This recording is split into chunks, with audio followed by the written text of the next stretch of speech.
Gwinnett County 911, what's the location of the emergency? Yes, please send someone to my house. My children are trying to kill me.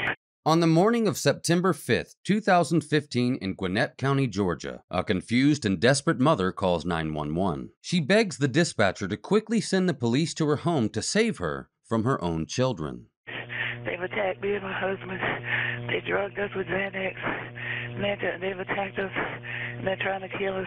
Please hurry. Just stay on the phone with me, okay? Please. The caller, Yvonne Ervin, tells the emergency dispatcher that she overheard her two sons, ages 22 and 17, talking about Xanax, the drug she assumes they slipped into her husband's food or drinks the night before. As Yvonne wakes up from her heavy drug-induced sleep, injured and struggling to breathe, she hides in her room and makes a life-saving phone call to the Gwinnett County Police. Meanwhile, her husband Zachary attempts to distract their children and get the neighbors' attention by entering the garage and honking the car horn.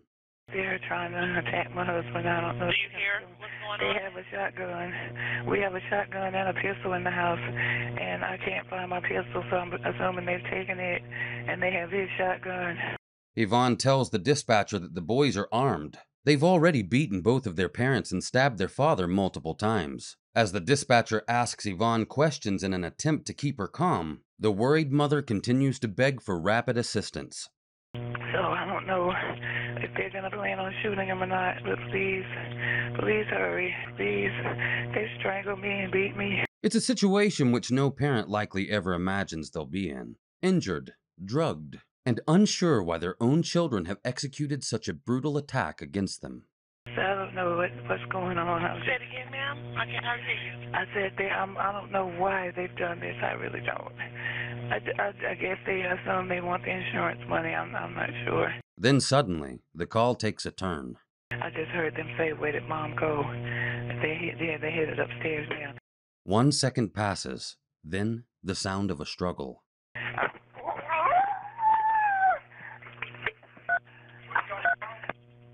Hello? The police are on their way. It's on their way.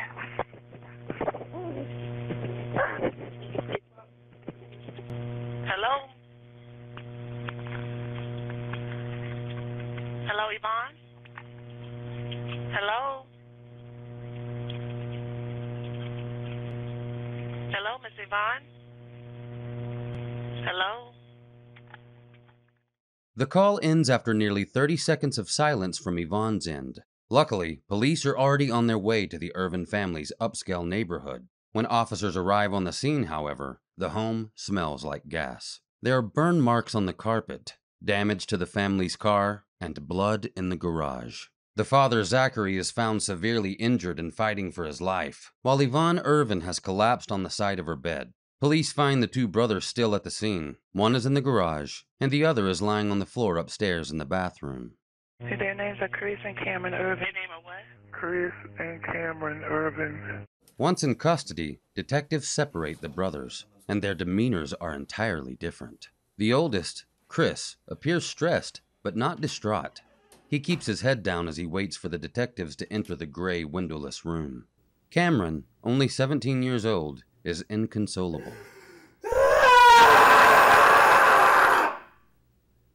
Detectives start with Chris. Tell me what happened this morning. I'm not really sure. I remember it smelled like gas in the house. That's it.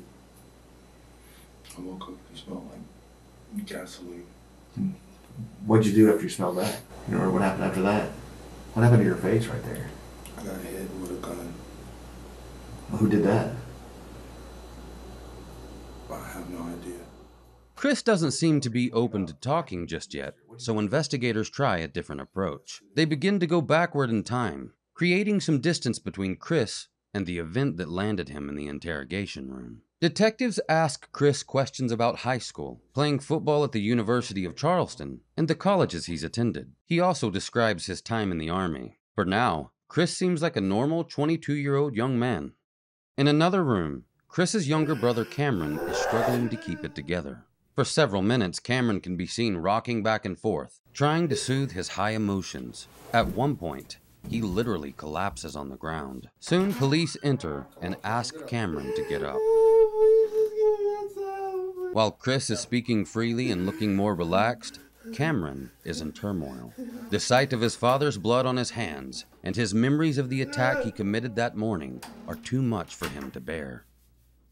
If the brothers thought out and executed the attack together, why does Cameron appear so distressed? As investigators begin questioning Chris about his personal life, he reveals a few possible motives to the police. You had a girlfriend or anything? No, sir. No girlfriend? No, sir. So you moved back home a month ago, a couple weeks ago? In this line of questioning, the investigator begins moving closer and closer to the day of the attack. Yes, sir. A month ago, maybe? Yes, sir. Get your own. Is it the same house that you grew up in, basically? Yes, sir. Well, tell me about your family, your parents. You always get along with them? No, sir. No. Anything in particular? Like, were they strict or anything about your parents? Like your mom, was she a stay-at-home mom or she worked too? She worked too. What kind of work did she do? Computer programming.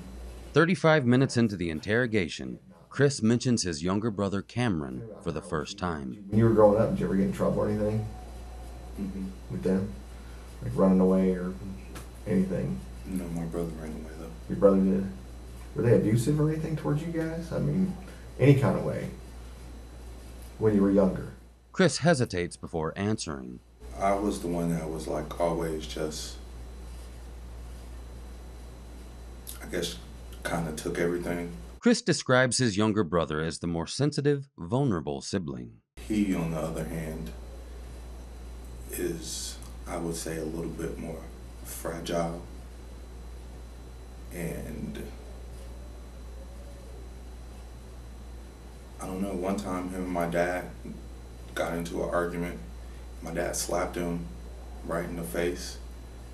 And I mean, he slapped me before too, so it didn't really bother me. But my brother slapped him right back, and all hell broke loose. And then he ended up running away. I had to call my friends to help me find him. And the police had to find him and escort him home. In his story, Chris is clearly his brother's protector. As the interrogation continues, he details his parents' actions, which allegedly created hostility in their home. That was probably my freshman or sophomore year in college. So about 2 years ago. He was in high school already, my brother. But ever since then, it's just, our house is weird. My dad, he was pissed when I decided to not play football anymore. Or, it really wasn't my fault, but whatever. So, ever since then, like,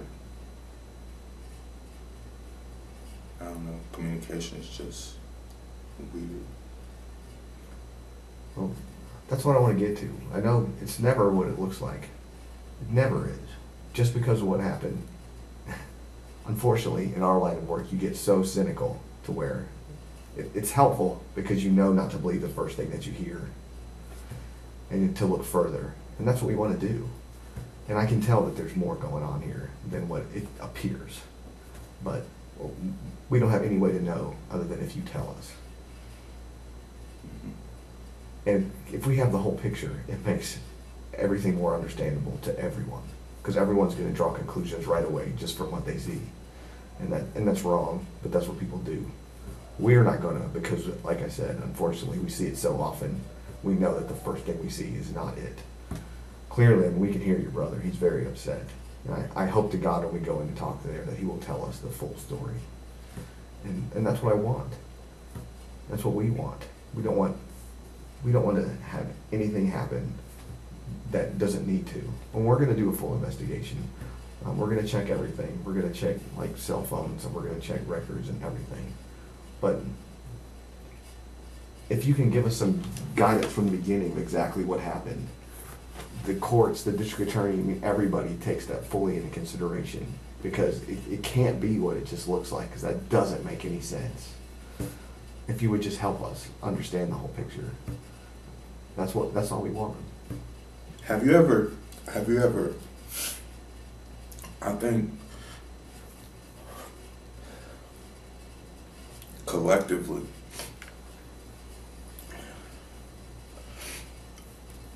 all me and him have ever wanted is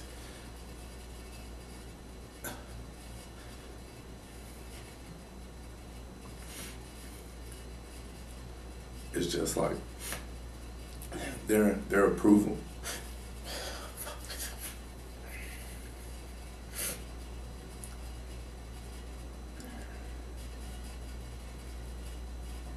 I understand that.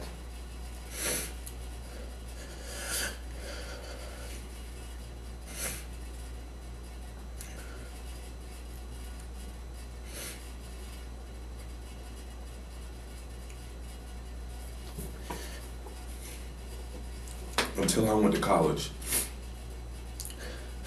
I did everything that my dad wanted me to do because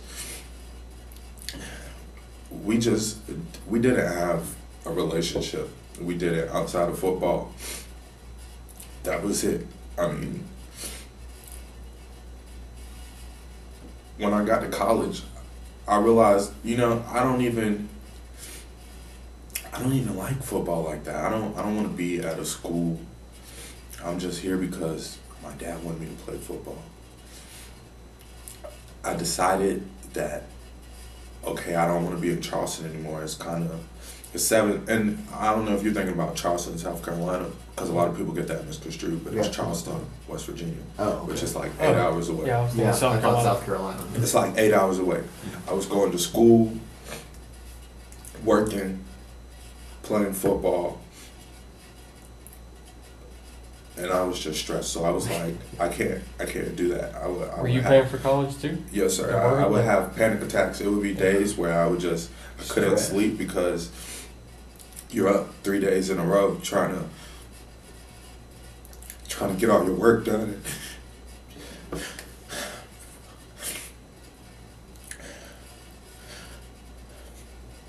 I have 4.0.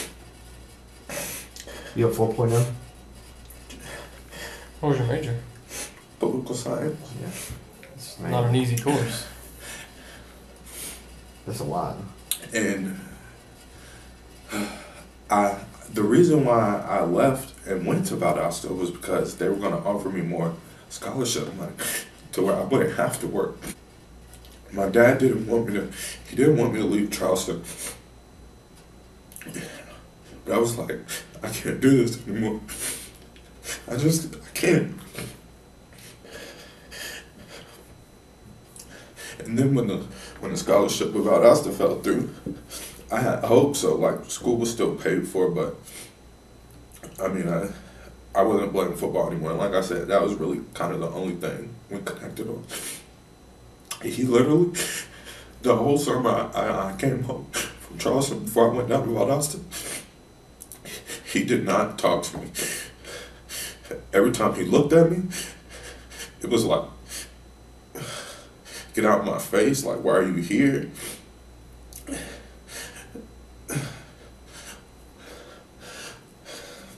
How long ago was that?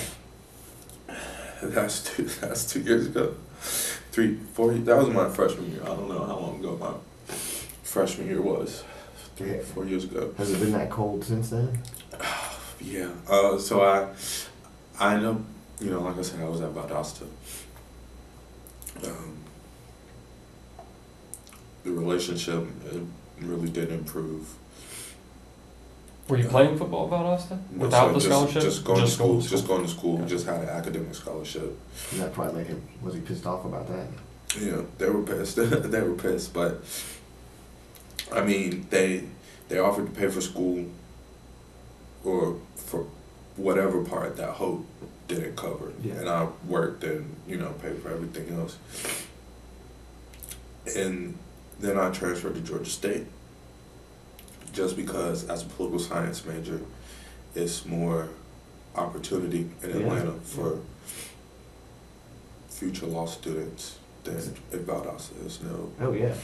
The interrogator goes on to ask Chris whether his relationship with his dad improved after he transferred schools, and if he still wanted his sons to play football. Zachary, who played football in college himself, was apparently disappointed in his son's decisions.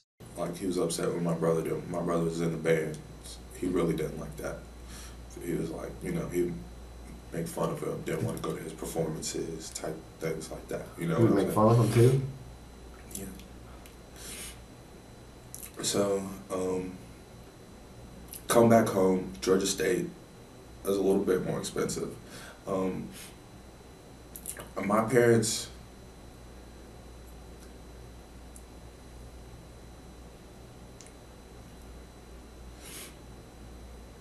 by no means are they rich. By no means do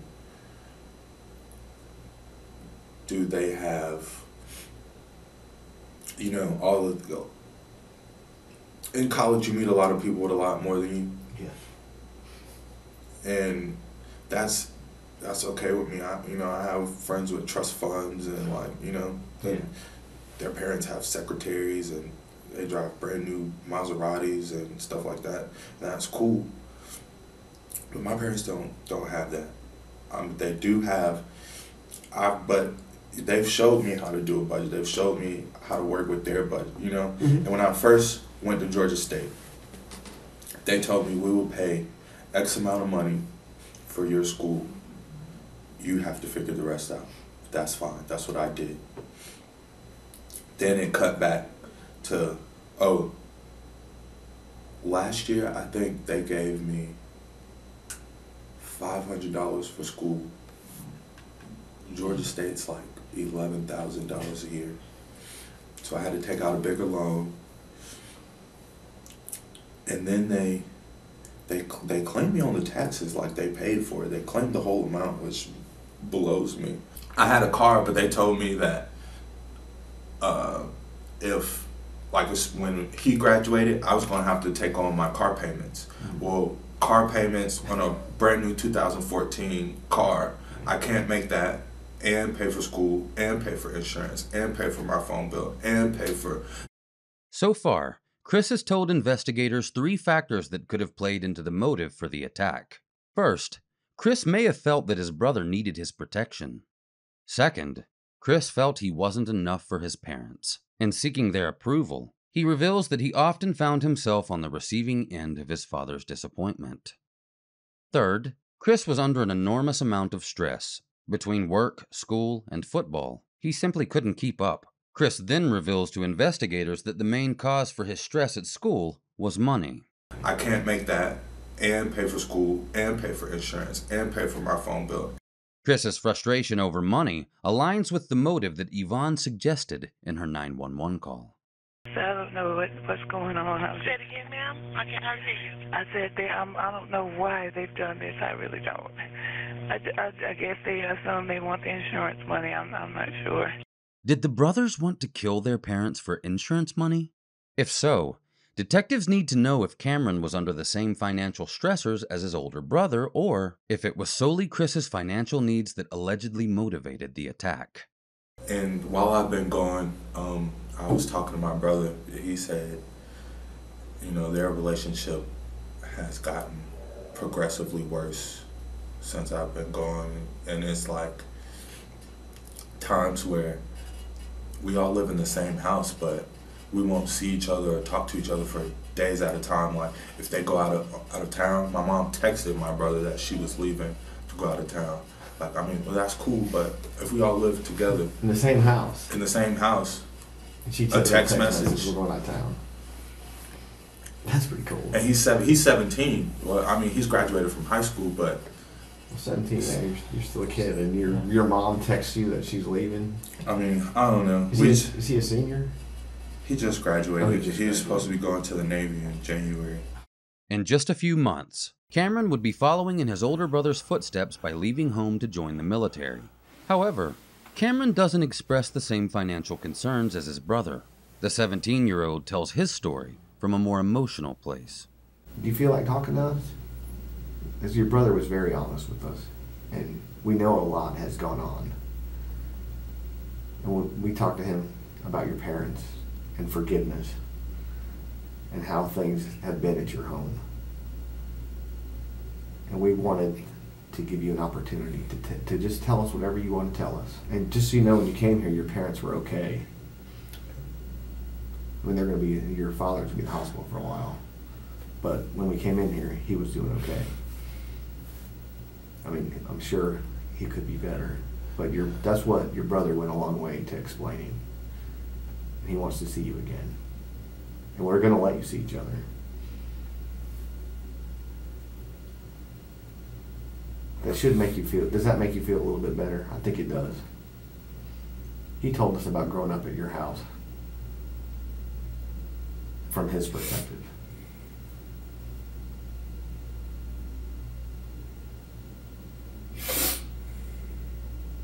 Is there anything you want to tell us about that? Growing up at my house.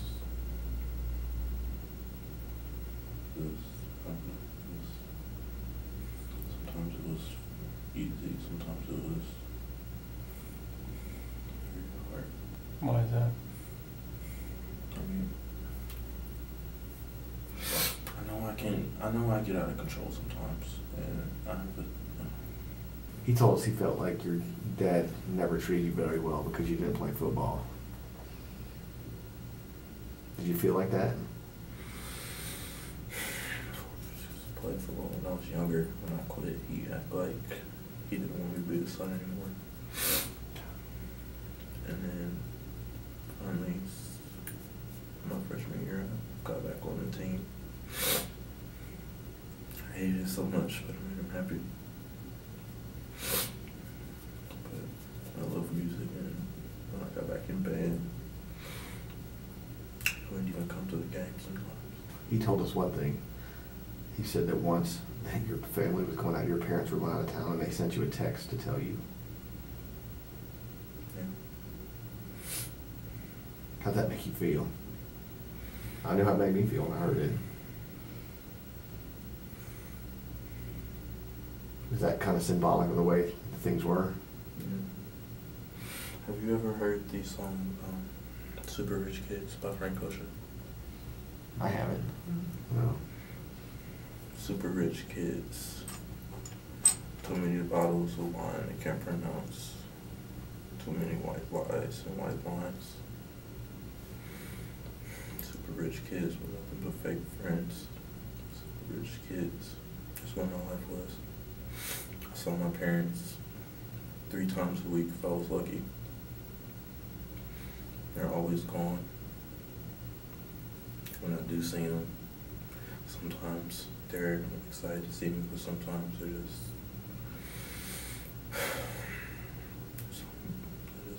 mean. I don't know why. I'm trying. They wanted me to get out the house. They wanted me to do something. I enlisted for the Navy.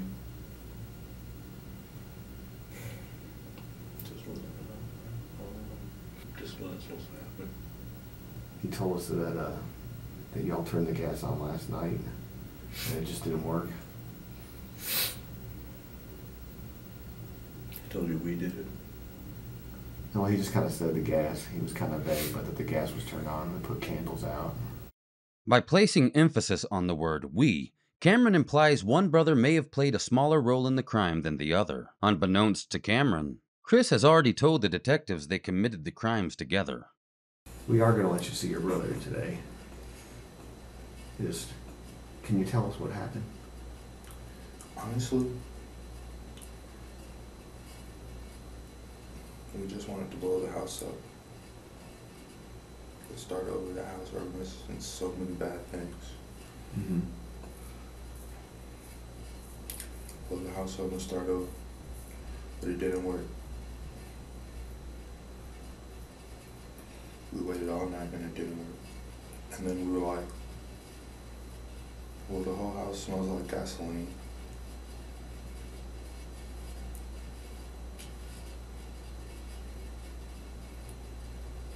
And it's candles that kind of burn the carpet in certain places. Mm-hmm.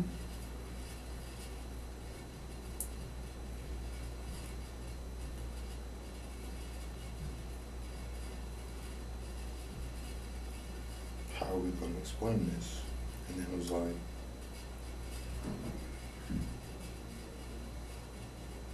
well, it's too late now. Chris details the events leading up to the night of the attack against his parents. Throughout his confession, Chris uses the word we implicating both himself and his younger brother. It's my parents' favorite show. Really? It's their favorite show. They watch it every Tuesday. Like, they sit together. They come home early on Tuesday so they can watch this show. And I was like, Cameron, they watch the haves and the have-nots, bro. They're gonna know we tried to burn down the house. And your brother's very upset and emotional. I can hear him. Do you think if you go in there and maybe give him a hug and stuff, talk to him for a few minutes, that will be helpful? Yes, sir. Because I think we can do that. Or if you could just kind of tell us real quick what happened this morning after it didn't work out in the gun thing. Did they just start? After it didn't work out, we were gonna go up there and tell them that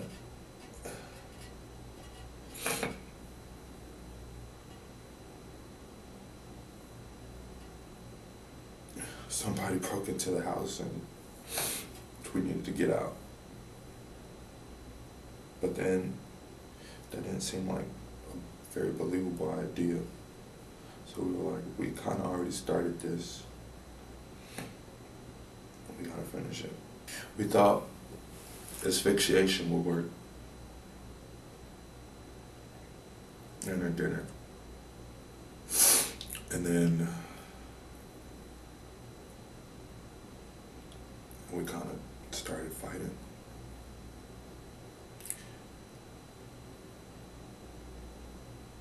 I mean, but then when you fight your parents, I mean, I don't think anybody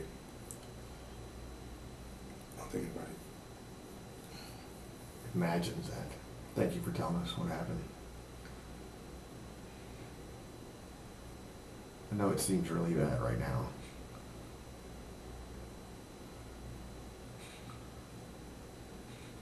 But things are going to work out. We're going to, we'll talk to your parents. Do you want to talk to your, like I said, your brother?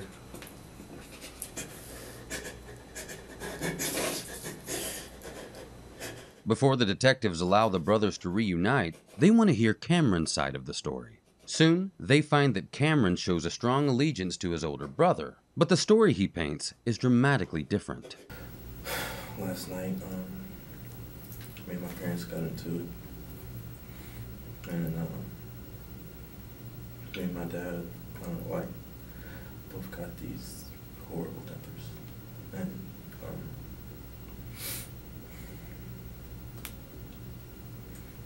we got into it, and something just snapped, trying to suffocate him, trying to kill him. Dad. Cameron blames himself for the attack, leaving his older brother out almost entirely. Was the best. So is that not right, what your brother said? Y'all started fighting last night? My dad got into it. My Chris tried to calm me down. He's always trying to separate us. He's the most calm, level-headed one. I tried to sleep it off, but I couldn't. It was like, I don't know, it's like my body was moving on my own, but I was just watching for the ride.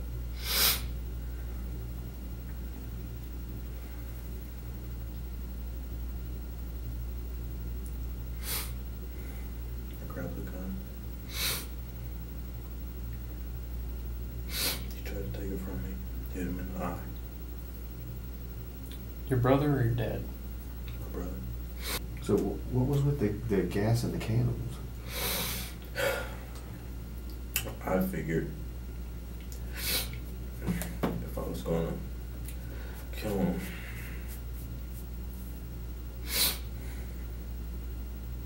I might as well just cover the evidence. So I turned on the gas, tried to light candles, packed a bag.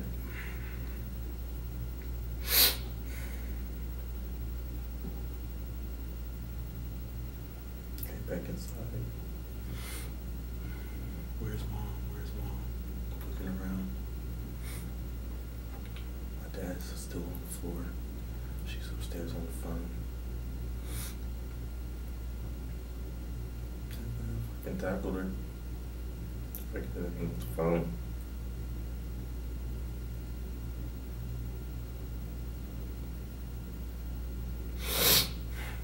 Joker. Tell us their favorite show was The Have and Have Not.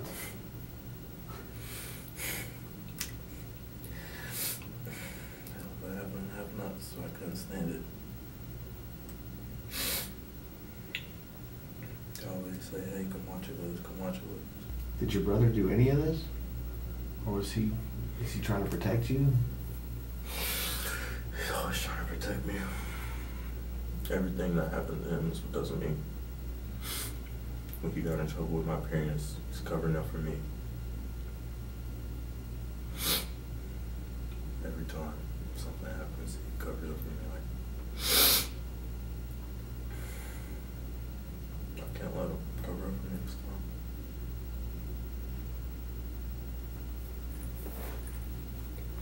So did he help you turn on the gas and put the candles out? No, I did that all myself. But you turned the gas on last night?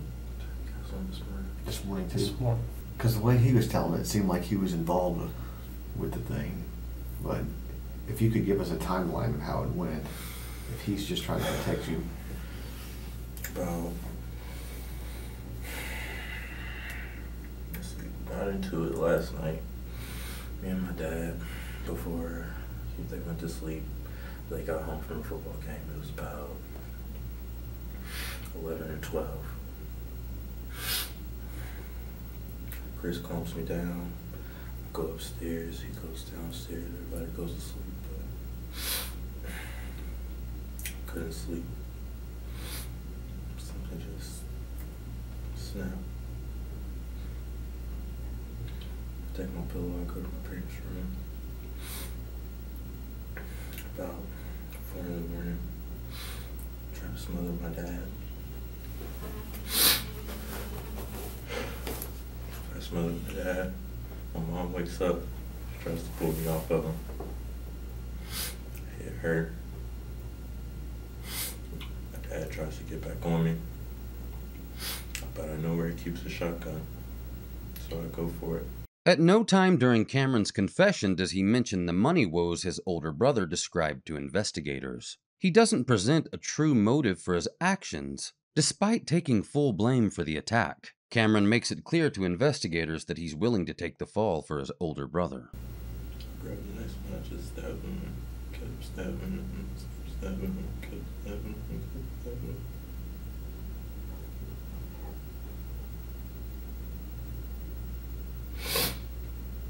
him. Chris comes upstairs and hears what's going on. He tries to pull me off. I hit him with the shotgun.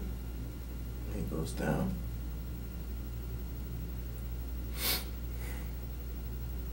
I got rid of my tracks now. Just killed my dad. Choked my mom out. So I turned on the gas, light some candles, turned on the car.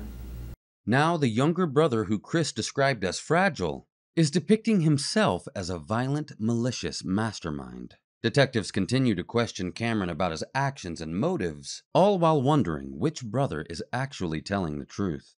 Sibling relationships, especially between siblings involved in violent crimes, can be complicated. A 2014 study performed in Sweden found that violent criminal behavior in siblings occurs largely because of family dynamics and environmental factors such as poverty, divorce, or lack of parental supervision. The major consistency between the brothers' confessions is the feeling that they both lacked attention and support from their parents. Feelings of abandonment could have led them to plan the violent crime they committed. The study also found that older siblings more commonly transmit risks of violent acts to their younger siblings rather than the other way around. The closer the siblings are in age, the more likely it is that this influence over the younger sibling can occur. Closeness in age is not the only factor that determines a younger sibling's vulnerability in the risk of following their older sibling's violent behaviors. The researchers also discovered that the nature of the relationship itself plays a monumental role in whether both siblings become violent. In the Ervin brothers' case, Cameron looked up to and adored his big brother. He's my best friend. Your brother. He was looking out for me when I was a kid. Well, I want you to hang in there. You guys are going to get past this, okay? You want to see him for a minute? Your brother?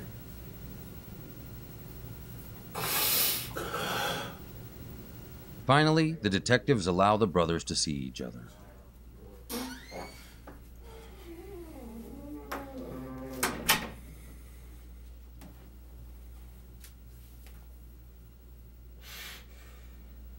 Now that the brothers are reunited, Chris instinctively assumes the role of big brother by hugging Cameron, patting his head, and assuring him that it will all be okay. He asks his younger brother to tell the truth about his involvement. My mom with the truth, my mom and dad are both fine, so we need to just be for real.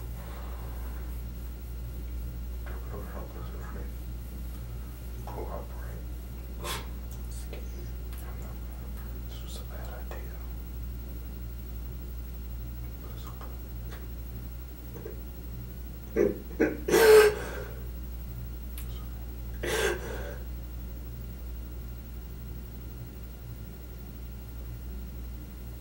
Just tell me the truth, bro.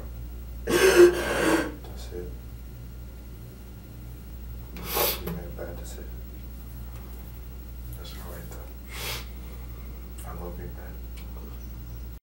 Throughout their time together in the interrogation room, most of what the brothers say to one another is inaudible. However, it seems Chris wants this to end one way or another. Chris has already implicated them both in the crime, and he asks his brother to do the same thing. Listen to me. Listen to me. These officers come in here and ask you what happened again. Just tell them the truth. It's going to show when they look at the house for evidence. You know what I'm saying? Mom and Dad were witnesses to everything that happened. I helped. Okay? You did not do that on your own. And don't try to take that on. I'm not gonna let you. You feel me?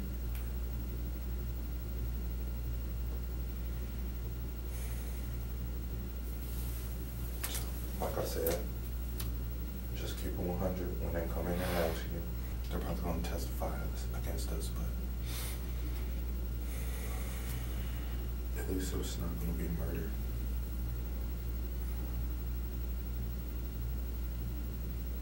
Attempted murder, but not murder. It's different. That's what I'm saying. Just be honest. I'm not gonna let you do this by yourself, man.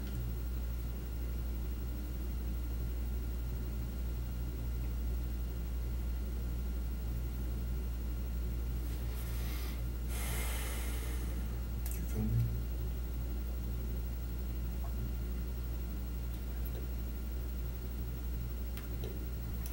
Above it.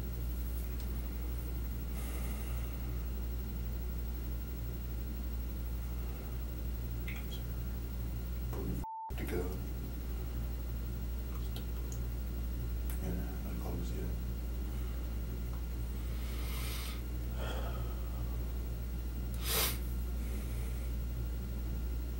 Hopefully, Mom and Dad are okay.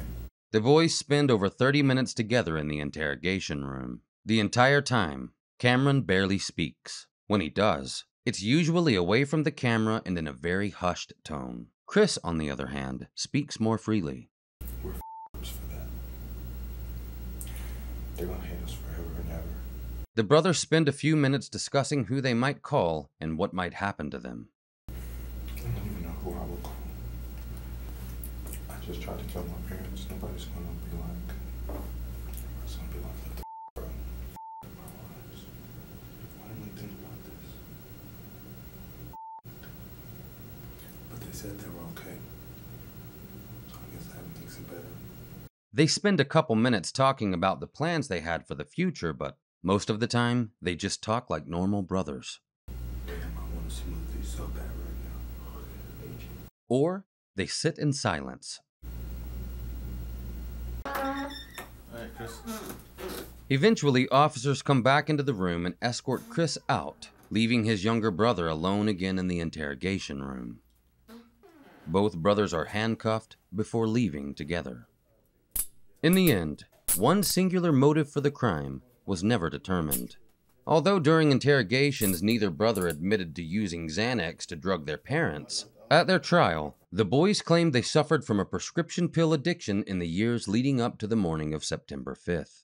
Yvonne and Zachary blamed the drug use, not their sons, for the attack. Chris and Cameron were both charged with 2 counts of felony aggravated assault and first-degree arson, along with several other charges. The DA pushed for the brothers to go away for 30 years, but their parents pleaded with the judge for leniency. Yvonne and Zachary asked the judge to sentence the brothers to 10 years, which is the lightest sentence allowed. Zachary Ervin told the court he saw Satan in the house that night, and he knew the devil, not his sons, was responsible. Since the brothers have been behind bars, Yvonne and Zachary have both paid them visits countless times. In 2016, the Ervins told Good Morning America, "We forgive our boys because that was totally out of character for them. They are not violent." As of 2024, the brothers have served 7 years of their 20-year sentence for the attack against their parents. They'll be eligible for parole in 2036.